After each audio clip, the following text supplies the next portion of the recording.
kind of switching gears to the Bengals offense, we've talked so much about Max Sharping starting for Alex Kappa.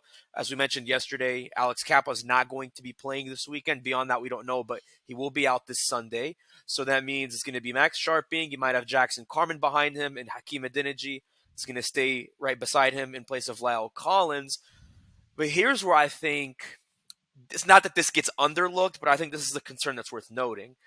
Joe Mixon's numbers, at least since the Tampa Bay game, not ideal. From week 5 to week 14, he actually didn't do bad. Like after that Ravens game, the first time they played, he averaged over 4.5 yards per carry. He had the second best rushing percentage in the league. Since then, since week 14, he's second to last in rushing percentage. He's dead last in yards per carry, just over 2.7 yards per carry. This season, his numbers aren't really all that impressive. 3.9 yards per carry. He's 12th in defensive value adjusted over average, which means he's only 6%. The Bengals are 6% better when he's on the field. So you already have the concern with Mixon. And I get it, the Bengals are a pass-heavy offense. But does it concern you that without your two right side starters, and with the way Mixon is playing, is that a concern for Sunday? Or do you really think the Bengals can just let Joe Burrow cook and leave it from there? I don't think they're related, to be honest. I mean, I think they've decided, the running is not really that important. I mean, they use the short, checkdowns to sort of get that kind of production. I don't think one's kind of tied to the other. I don't think they're going to alter their style. I don't think the injury sort of impacts that. I think it does if they can't keep Joe Burrow standing up. I think that's sort of the main concern, that he doesn't have a clean pocket, and they cause a lot of pressure and collapse things quickly. I think that's the issue. I mean, whether Joe Mixon, this is not a good front to sort of run against anyway.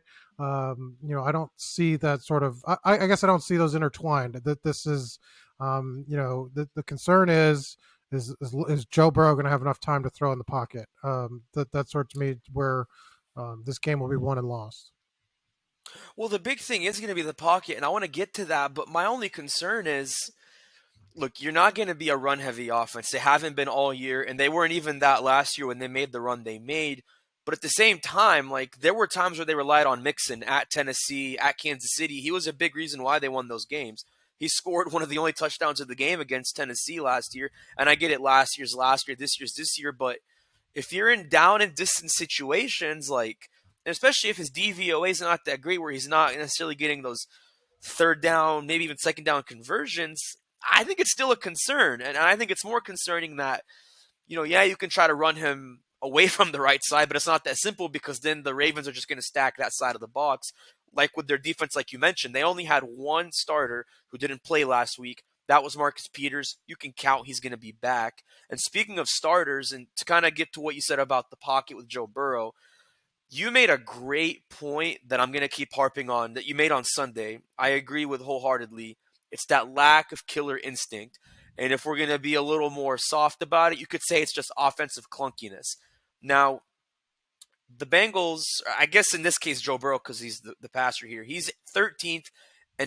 No, this is the Bengals offense, actually. I'm misreading it here. The Bengals offense is 13th in expected points added per play, which is not bad, but if you're going against like teams like the Ravens, and if they want to survive that, the Bills, like, I don't know, that's not enough, especially when you consider with Roquan Smith. Like, here's an example to prove how good the Bengals are with Roquan, or not the Bengals. It has been a long week. The Ravens, how good the Ravens are with Roquan Smith.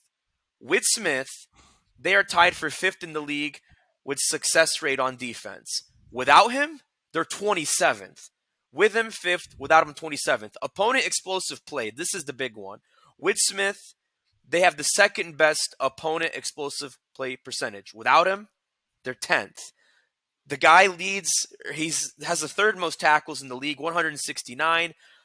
Just over half of them have been with Baltimore. He had 16 tackles last week. He's a concern, especially because he's on that right side of the defense. He's an inside linebacker, but you can guarantee that they're not just going to use him in pass coverage when it comes to those checkdowns. I think him and Patrick Queen are going to bring a lot of pressure, which is to say that I am worried for Joe Burrow. I don't know that he goes through a complete nightmare of what he went through last year with 19 sacks in the playoffs, but I mean, my concern level on a scale of 1 to 10, it's an 8.5. Like, how high would you have your concern meter for Joe Burrow's pocket on that kind of scale? Yeah, I don't know. I rate it like that, and I mean, I think those numbers are a bit misleading in terms of Roquan Smith. Their schedule in the first 6 weeks, or first really 8 weeks, that he was not part of the team was infinitely harder than the second week. They faced some of the worst offense is in football, like the last 7 weeks of the season. So, I mean, yeah, he's good, but I mean that is sort of skewed. I mean, in the first couple of weeks of the season, Miami, New England, Buffalo, Cincinnati, New York, the Giants, Tampa Bay, all playoff teams. They didn't face a single playoff team except the Bengals in the back half, last 9 weeks of the season when those stats you talked about. I mean, he's a good player, he makes that defense better. He's all around the place, but I mean, I don't think that against the Bengals, he was the sole reason for their success. I thought the defensive front had a lot more to do with that than he did actually. I mean, he got 16 tackles, but I mean, that's not sort of a stat. Things just kind of go that way. In terms of the pocket, the concern level, I think is high just because, it's that full right side, the interior part, which the interior protection that Burrow's got this season has been, especially sort of during that win streak, has been excellent.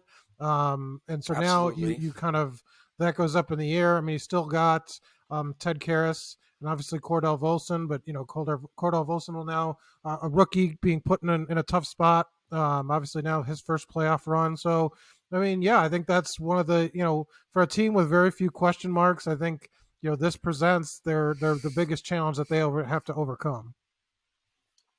That's going to be the biggest thing to watch.